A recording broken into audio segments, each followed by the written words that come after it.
no monetary exchange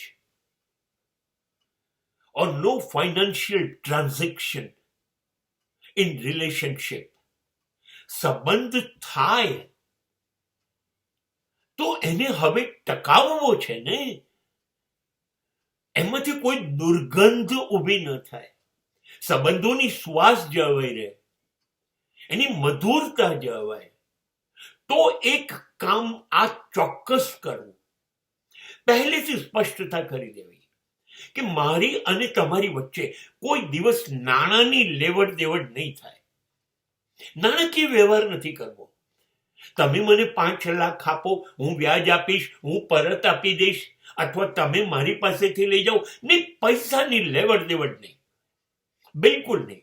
એનું કારણ એ થશે કે જો કોઈ મોડું પડ્યું, ન આપી શક્યું, એની મજબૂરી અથવા એનાથી પૈસા ડૂબી ગયા, નુકસાન થઈ ગયું, અને કહી દેશે કે મારાથી નહીં અપાય, એટલે એ તમારી સહન શક્તિની બહારનું હશે.